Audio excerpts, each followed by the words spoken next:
Close commercial? Residential? Both? Here are some key developments to keep an eye on in Williamson County. Elena Sauber. The jobs are here, but you need enough qualified people to fill them. That was the overarching message at the 5th Annual Outlook Williamson event Wednesday, the county's annual summit that provides a big picture perspective on Williamson County's economic health and forecasting future trends. Speakers and business leaders spoke during the event about not only how the county's economic has grown in recent years, but also on the strides taken to ensure that growth is sustainable. Why Williamson? The event kicked off with a look at growth and job creation throughout Tennessee, what Commissioner of the Department of Economic and Community Development Bob Rolfe said is his #1 job. More than 150,000 new jobs have been created in the state since 2011, Rolfe said. But with an unemployment rate of 2.2%, the demand for talented employees in Williamson County has meant greater competition among companies. Recruiting wars have become incredibly expensive and incredibly competitive, Rolfe said. Maintaining quality education programs in the county, he said, is crucial to help build a qualified workforce to meet the demand as more counties relocate to Williamson. At the end of the day, we burn through those economic incentives and pilot programs, Rolfe said. When those incentives are gone, what does the workforce look like? Is it sustainable? And lastly, what is the quality of life? Kim Moore, managing director of commercial real estate firm Newmark Knight Frank, knows firsthand what clients look for when considering relocation.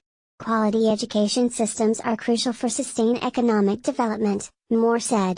In this day and age, you'd better be working hand in hand with kindergarten through 12. She said. With a 2.2% unemployment rate, you have to educate the underemployed, undereducated and underserved into those higher level positions.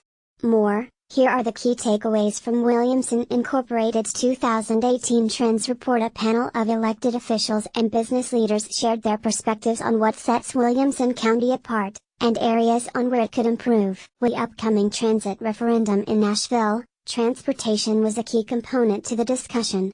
It's time for all of us to roll up our sleeves and get into the weeds on these things, said panelist and County Mayor Rogers Anderson. Williamson Incorporated members have traveled to other communities such as Denver to look at how they've implemented, and funded, mass transit.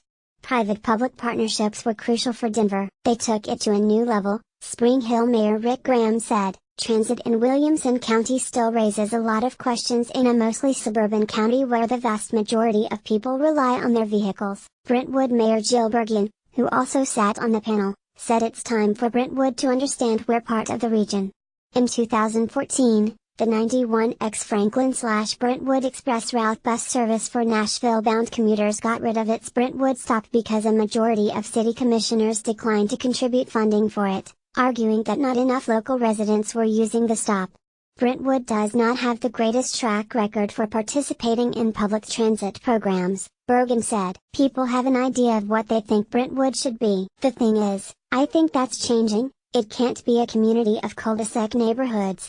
Real estate trends. With several large commercial real estate developments now completed in Williamson County, the supply is now better at meeting demand, according to industry experts. There's now more than 13.3 million square feet of commercial space in the Brentwood and Cool Springs business districts, including office, retail and restaurant space, according to the 2018 Williamson Incorporated Trends Report. There's also a higher demand for flexible office space, which tends to be smaller than traditional office space, according to Julie Whelan, head of occupier research for the Americas at CBRE.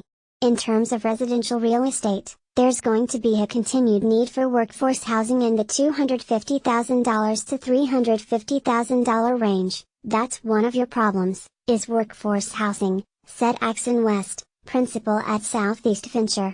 People that make about $60,000 a year, only 38% of their income can be spent toward their mortgage, insurance and property taxes, West said. Those are your teachers, policemen and firemen. That's the key.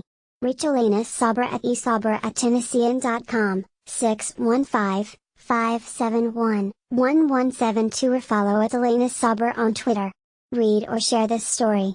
https://www.tennessean.com/story/news/local/Williamson/2018/04/11/Outlook. Williamson dives into labor transportation real estate /5011640002/